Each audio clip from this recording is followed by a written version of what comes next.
2010 میں کیا گیا تھا۔ اخلاص اس کا موضوع ہے۔ آج ہم اخلاص کے متعلق بیان سماعت فرمائیں۔ ایک بہت بہترین صفات ہے اخلاص۔ جس نے اخلاص سیکھ لیا اور جس نے اپنی زندگی اخلاص کے ساتھ گزاری تو مان لو کہ اس نے دونوں جہاں کی نعمتیں حاصل کر لی۔ وہ دنیا میں بھی اچھی طرح سے زندگی گزارے گا اور آخرت میں بھی جنت کا اعلیٰ سے اعلیٰ انعام پائے گا۔ تو اخلاص کیا ہے؟ اخلاص کسے کہتے ہیں؟ اخلاص کی تعریف ہے کہ جو کام صرف اور صرف اللہ کی رضا حاصل کرنے کے لیے کیا جائے اسے اخلاص کہتے ہیں۔ ہر کام چاہے دنیا کا ہو یا آخرت کا ہو، وہ کام ہم کسی اور کو دکھانے کے لیے یا کہ خود کی پسند کے لیے نہ کرتے ہوئے بلکہ ہمارا مقصد صرف یہ رکھیں کہ اس کام سے میں اپنے رب کو راضی کروں گا، اللہ کو خوش کروں گا، تو اسے اخلاص کہتے ہیں۔ نماز پڑھی یا نماز پڑھے تو مقصد رکھیں کہ میں نماز پڑھ کر اللہ کو راضی کروں گا۔ روزہ رکھا تو نیت کریں کہ میں اس روزے سے صرف اپنے رب کو راضی کروں گا۔ صدقہ کیا، خیرات کی تو اس کا مقصد ہونا چاہیے کہ میں اس صدقے سے اللہ کو راضی کروں گا۔ ماں باپ کی خدمت کر رہے ہیں تو دل میں نیت ہو کہ اللہ تعالیٰ نے مجھے یہ ماں باپ عطا فرمائے، مجھے ان کا بیٹا عطا فرمایا۔ ہمارے اختیار میں کچھ نہیں ہے، کس کے گھر میں پیدا ہونا، کس کا بیٹا بننا، کون ہماری ماں ہوگی، کون سے شہر میں ہم پیدا ہوں گے، کون سے وقت میں ہم پیدا ہوں گے، کچھ بھی ہمارے اختیار میں نہیں، سب کچھ اس کے مرضی پر چلتا ہے۔ اس نے چاہا ہمیں اس شخص کو، اس عورت کو ہمارا ماں باپ بنایا اور ہمیں ان کا بیٹا بنایا، تو ہمیں اللہ کو راضی کرنے کے لیے اپنے ماں باپ کی خدمت کرنی ہے، ان کی عزت کرنی ہے۔ اپنے بچوں کی پرورش کر رہے ہیں تو اچھی پرورش کرے، اچھی تعلیم دے، ایک اچھا فرد بنا کر انہیں دین اسلام کی خدمت کے لیے چھوڑ دیں۔ کس لیے؟ اللہ کو راضی کرنے کے لیے۔ ہر کام جو ہم نے کیا اللہ کو راضی کرنے کے لیے کیا تو اس کام کو اخلاص آ گیا اور وہ اخلاص کے ساتھ ہم نے ادا کیا، ورنہ ہر کام میں ریاکاری آ جاتی ہے۔ ہم نماز کے لیے بن سنور کر نکلے ہیں، امامہ پہنا ہے، جبہ پہنا ہے، کوٹ پہنا ہے، اور دل میں نیت کی کہ میرے رشتہ دار دیکھیں، میرے دوست دیکھیں، میرے ماں باپ دیکھیں، میری بیوی بچے دیکھیں، نماز کو چلا ہے۔ یہ ریا آ گئی، ایسی نمازیں کل تمہارے منہ پر مار دی جائیں گی۔ نماز پڑھنا ہے اللہ کو راضی کرنے کے لیے، روزہ رکھنا ہے اللہ کو راضی کرنے کے لیے، صدقہ و خیرات کر رہے ہیں، دل میں نیت آ گئی کہ میں صدقہ کر رہا ہوں، کسی غریب کو کچھ دے رہا ہوں تو لوگ مجھے دیکھیں، میرے دوست دیکھیں، رشتہ دار دیکھیں اور کہیں کہ کتنا بڑا سخی ہے، دیکھو کتنا مال اللہ کی راہ میں خرچ کرتا ہے۔ ریاکاری آ گئی، دکھاوا آ گیا، ایسا صدقہ و خیرات کل تم میدان محشر میں تمہارے منہ پر مار دیا جائے گا۔ جو بھی کام کریں گے اللہ کو راضی کرنے کے لیے کریں گے، دنیا کا ہو یا آخرت کا ہو، ہر کام اللہ کو راضی کرنے کے لیے کریں گے تو اس کام کو اخلاص کے ساتھ کیا ہوا کام کہا جائے گا، اور وہ کام ہماری دنیا کو بھی بہتر کرے گا اور ہماری آخرت کو بھی سنوار دے گا۔ کہا جاتا ہے کہ جس نے اخلاص اختیار کر لیا تو اخلاص کے اندر طاقت ہے، اخلاص کے اندر برکت ہے، اخلاص کے اندر عزت ہے، اخلاص کے اندر سکون ہے۔ سکون ہے، اخلاص سے جو کام کریں گے اس میں سکون ہے۔ ہم نماز کو آئے ہیں، مقصد کیا ہے؟ اللہ کو راضی کرنا ہے۔ ہماری نظر کسی پر نہیں ہوگی، میرے ہمارے بازو کو کون کھڑا ہے، ادھر کون کھڑا ہے، ادھر کون کھڑا ہے، کسی پر نظر نہیں ہوگی۔ آئیں گے، نماز پڑھیں گے، اطمینان سے نماز ہوگی۔ اگر ہم مسجد میں نماز کو آ رہے ہیں تو ہماری نیت ہو کہ مجھے یہ دیکھیں، وہ دیکھیں، مسجد میں فلاں سیٹ آتا ہے وہ مجھے دیکھیں، پھر جب باہر جاتے ہیں میں اس سے بات کروں، ایسی اگر نیت ہوگی تو ہماری نظر ادھر ادھر جائے گی۔ جس چیز میں اخلاص ہے اس میں سکون ہے، جس چیز میں اخلاص ہے اس میں عزت ہے، جس چیز میں اخلاص ہے اس میں طاقت ہے۔ ایک حدیث مبارک میں نے آپ کے سامنے ایک تھیری بیان کی جو دین اسلام کی تھیری ہے کہ اخلاص کیا ہے۔ اب اس کو سمجھانے کے لیے میں حضرت مولانا جلال الدین رومی رحمۃ اللہ تعالیٰ علیہ کے طرز عمل پر عمل کرتے ہوئے، وہ کوئی بھی بات سمجھانا چاہتے ہیں، قرآن و حدیث کی باتیں بڑی گاڑی ہوتی ہیں، جلدی سمجھ میں نہیں آتی، تو عام سے عام آدمی، ہم جیسا جو ہے ان پڑھ گوار آدمی بھی اس بات کو سمجھ لے، اس لیے مولانا رومی رحمۃ اللہ تعالیٰ علیہ حکایتیں بیان کرتے ہیں۔ وہ حکایتیں اگر ہم سنیں گے تو ہمیں وہ بات جو ہے اچھی طرح سے سمجھ میں آ جاتی ہے، اور جو بات سمجھ میں آ جاتی ہے ہم اس پر عمل کرتے ہیں۔ تو حکایت میں آپ کے سامنے بیان کرتا ہوں، 1-2-3 حکایتیں بیان کروں گا اور اپنا بیان ختم ہوگا۔ تو پہلی حکایت یہ ہے کہ حدیث مبارکہ سے افتتاح کرتا ہوں کہ حضور صلی اللہ تعالیٰ علیہ وآلہ وسلم نے اپنے صحابہ کرام کے میں جلوہ افروز تھے، تو کسی نے پوچھا کہ یا رسول اللہ سب سے طاقتور شے کیا ہے؟ حضور صلی اللہ علیہ وسلم نے فرمایا سب سے طاقتور لوہا ہے۔ پوچھنے والے نے پوچھا کیا اس سے بھی کوئی طاقتور ہے؟ تو کہا کہ ہاں آگ ہے، آگ لوہے کو پگھلا دیتی ہے۔ پھر پوچھنے والے نے پوچھا کہ کیا آگ سے بھی کوئی طاقتور ہے؟ تو کہا کہ ہاں پانی ہے، پانی آگ کو بجھا دیتا ہے، اس سے طاقتور ہے۔ کہا پانی سے بھی کوئی طاقتور چیز ہے؟ کہا کہ ہاں اس سے بھی طاقتور چیز ہے، ہوا ہے، ہوا پانی کو بھی اڑا لے جاتی ہے، بادلوں کو ادھر سے ادھر لے جاتی ہیں، طوفان آتے ہیں تو گھر کے گھر، پہاڑوں کے پہاڑ بکھیر جاتے ہیں، اس میں بہت طاقت ہے۔ تو اس نے پوچھا کہ اس سے بڑی طاقتور شے کوئی ہے؟ تو حضور صلی اللہ علیہ وسلم نے فرمایا کہ ہاں اس سے بھی بڑھ کر ایک طاقتور شے ہے، اور اس سے بڑی کوئی طاقتور شے نہیں، وہ ہے اخلاص۔ اخلاص میں وہ طاقت ہے جو کسی شے میں وہ طاقت نہیں۔ تو یہاں پر ایک واقعہ بیان کیا کہ بنی اسرائیل میں ایک نیک خاتون تھی، نیک بیٹی تھی، اس کا باپ بڑا کنجوس تھا، بخیل تھا، بڑا مالدار تھا لیکن بڑا بخیل اور کنجوس تھا، وہ کسی کو کچھ نہیں دیتا تھا، نہ فقیروں کو، نہ غریبوں کو، نہ یتیموں کو۔ لیکن اس کی بیٹی کے دل میں اللہ تبارک و تعالیٰ نے رحم ڈال رکھا تھا اور یہ لوگوں کی ساتھ اچھائی سے پیش آتی تھی۔ تو اتفاق سے اس کے گھر ایک ایسا فقیر آیا جو بڑا محتاج تھا، بڑی پریشانی تھی، اپنی تمام پریشانی مصیبتیں اس کے سامنے سنانے لگا۔ تو اس نیک خاتون نے، اس نیک بیٹی نے اس کے پاس جو کچھ تھا سب کچھ اٹھا کر جو ہے اس فقیر کو دے دیا۔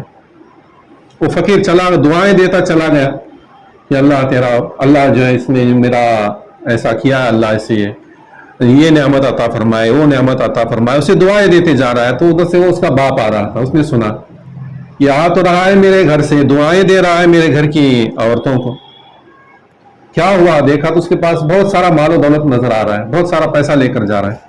جلدی جلدی اپنے گھر آیا، اپنی بیٹی سے بلا کر پوچھا کہ کیا ہوا؟ ایک فقیر آیا تھا، دعائیں دیتے جا رہا ہے، تو نے کیا کیا اس کے ساتھ؟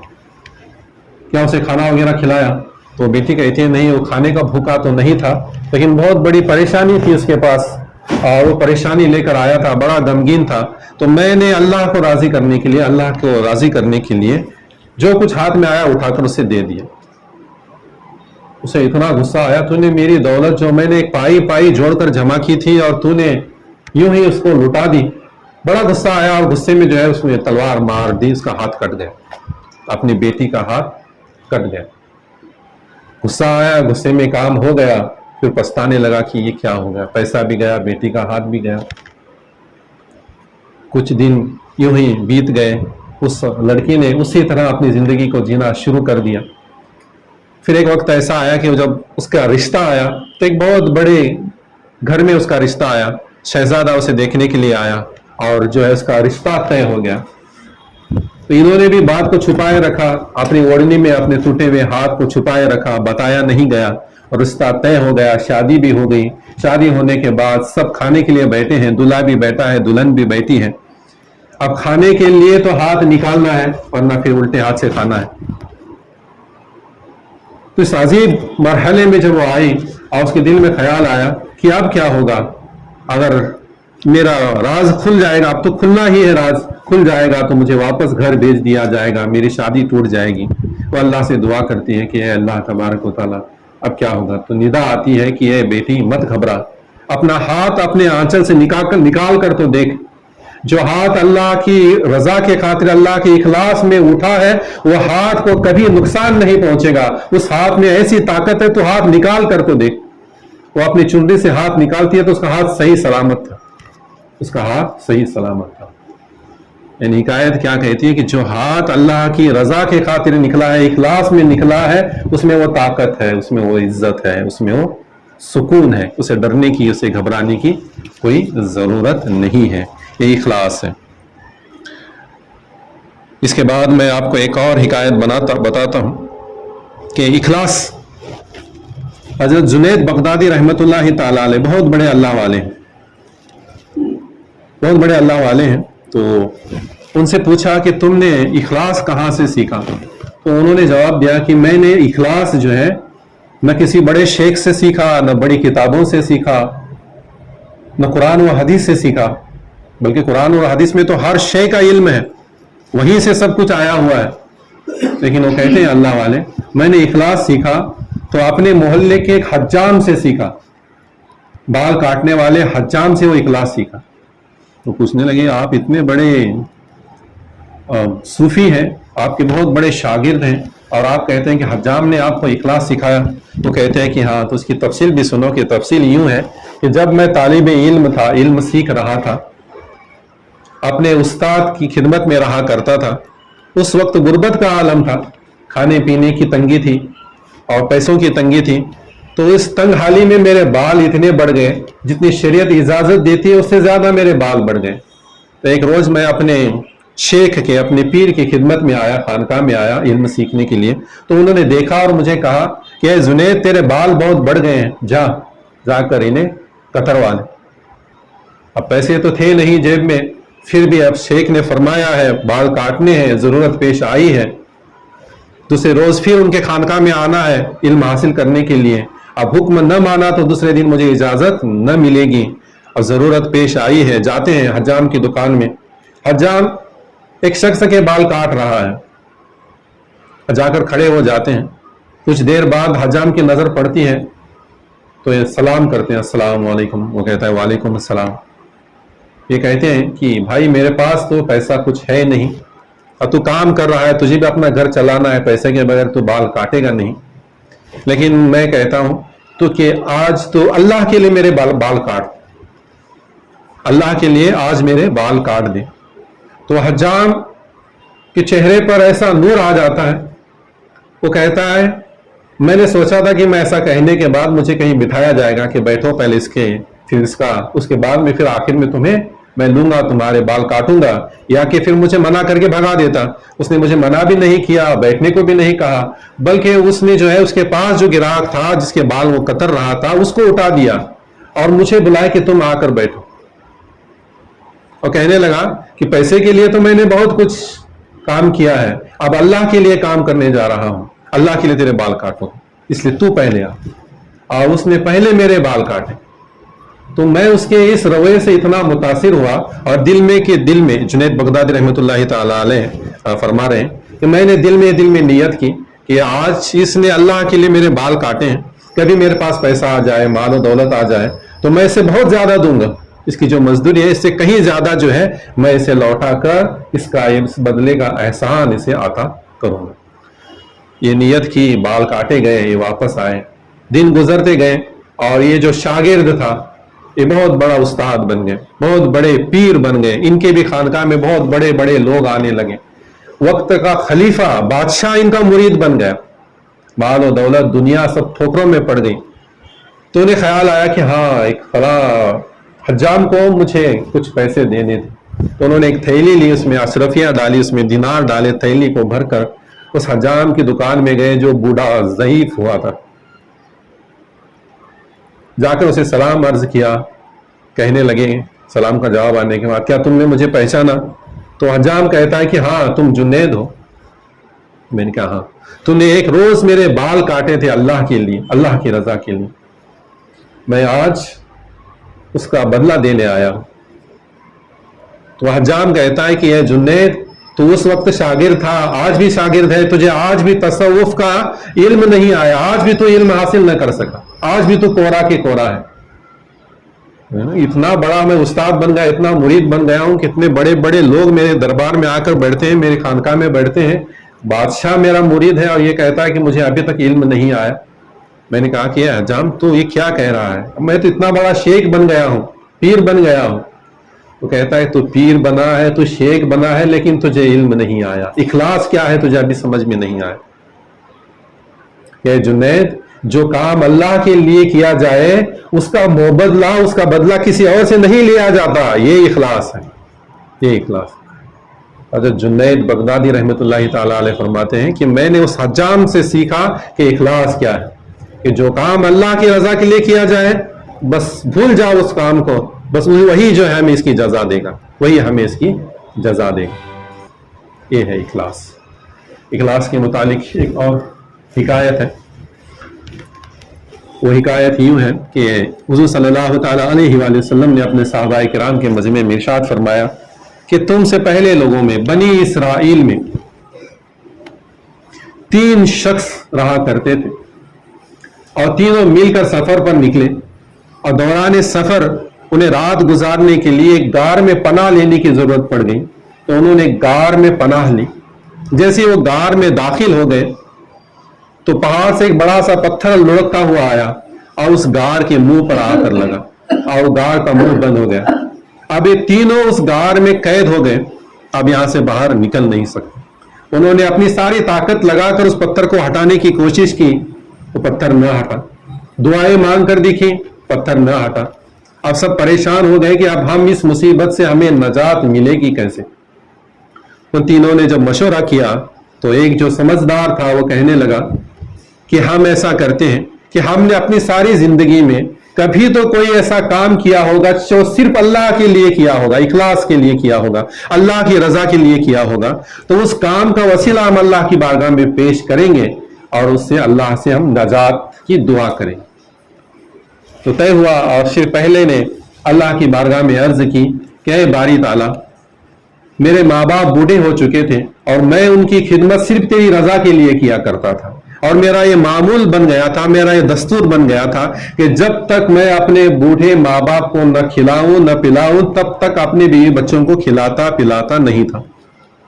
ایک روز ایسا ہوا کہ میں جنگل میں لکڑیاں توڑنے کے دور تک چلا گیا، واپس ہی میں مجھے دیر ہو گئی، رات ہو گئی۔ جب گھر آیا تو میرے ماں باپ سو چکے تھے۔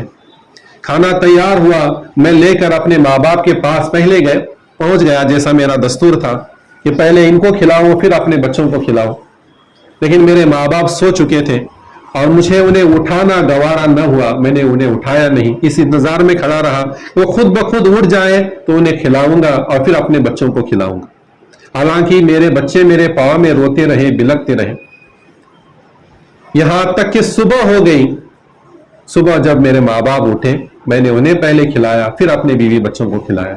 اے اللہ تبارک و تعالیٰ، یہ عمل میں نے صرف تیری رضا کے لیے کیا تھا، یہ تجھے معلوم اور مجھے معلوم۔ آج میں اس عمل کا وسیلہ پیش کرتا ہوں، ہمیں اس مصیبت سے نجات عطا فرما۔ تو بجلی سی چمکی، ہوا کا جھونکا آیا اور پتھر تھوڑا سا لڑک گیا، لیکن ابھی اتنا نہیں کھلا تھا دروازہ کہ آپ وہاں سے باہر نکل سکیں۔ اب دوسرے کی باری تھی۔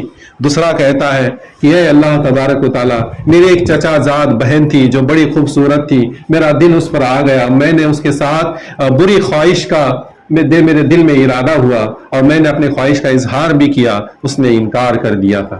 لیکن ایک وقت ایسا آیا، ایک روز ایسا آیا کہ وہ مصیبت کی ماری پریشانی میں گھری ہوئی کسی مجبوری میں مبتلا ہو کر میرے پاس آئی اور مجھ سے مدد مانگی، تو میں نے اس کی مدد کرنے کا، اسے 100 درہم دینے کا ارادہ کیا، اس شرط پر کہ وہ میرے ساتھ تنہائی میں آ جائے۔ وہ مصیبت کی ماری تھی، وہ تیار ہو گئی اور میں نے اسے 100 درہم بھی دیے اور ہم تنہائی میں پہنچے، اور میں اپنی دل کی خواہش پوری کرنے والا تھا کہ اس لڑکی نے کہا کہ اللہ سے ڈر اور اللہ کے لیے ناحق کام نہ کر۔ اے اللہ، میں تیرے نام سے ڈر گیا اور تیری رضا کے خاطر اس لڑکی کو باعزت کے ساتھ رخصت کر دیا، اس کا پیسہ بھی اسے دے دیا۔ اے اللہ، اگر یہ نیکی میں نے صرف تجھے راضی کرنے کے لیے، صرف تجھے ڈر کر میں نے یہ کام کیا ہے، تو اے اللہ تبارک و تعالیٰ تو ہمیں اس مصیبت سے نجات عطا فرما۔ تو پھر بجلی چمکتی ہے، ہوا کا جھونکا آتا ہے اور پھر وہ غار کے منہ پر لگا ہوا پتھر لڑک کر اور تھوڑا ہٹ جاتا ہے، لیکن ابھی اتنا نہیں ہٹا تھا کہ وہاں سے باہر نکل سکے۔ اب تیسرے ساتھی کی باری تھی، وہ بھی اللہ کی بارگاہ میں ہاتھ اٹھا کر دعا کرتا ہے کہ اے باری تعالیٰ، ایک وقت میں نے کچھ مزدوروں کو کام پر لگایا تھا اور کام ختم ہو جانے کے بعد تماموں نے اپنی اپنی مزدوری لی اور وہ چلے گئے۔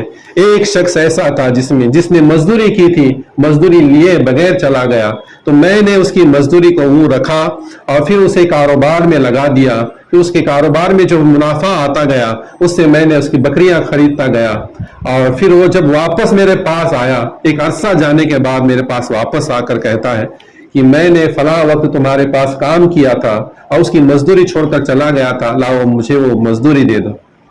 تو میں نے اسے اس وقت کہا کہ جو بکریاں نظر آ رہی ہیں تمام بکریاں تیری ہیں، تیری مزدوری ہے، وہ کہنے لگا کہ آپ کیوں مجھ سے مذاق کرتے ہو؟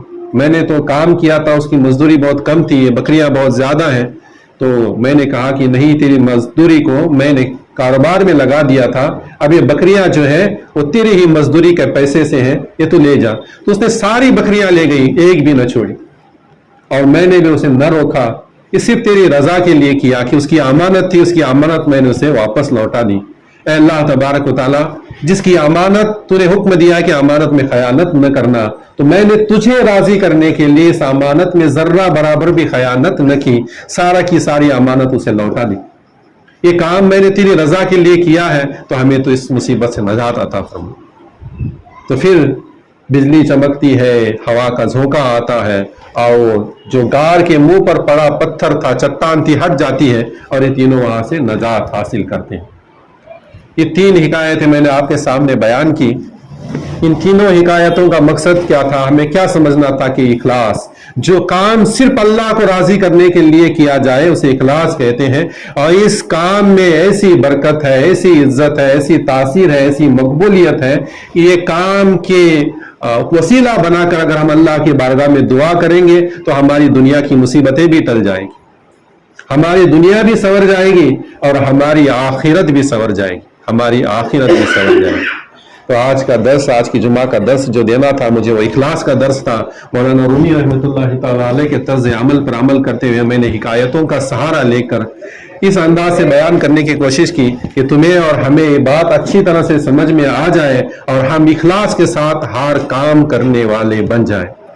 بہرحال میں اللہ کی بارگاہ میں دعا کرتا ہوں کہ اے اللہ تبارک و تعالیٰ، یہ جو باتیں امام جلال الدین رومی رحمۃ اللہ تعالیٰ علیہ کی نسبت سے ہم تک پہنچی ہیں، اے اللہ تبارک و تعالیٰ ان باتوں کو ہمارے دل و دماغ پر اثر کرنے والا، ہمارے دل و دماغ پر چوٹ کرنے والا بنا، اور ہم تماموں کو اخلاص کے ساتھ ہر کام کرنے کی توفیق عطا فرما۔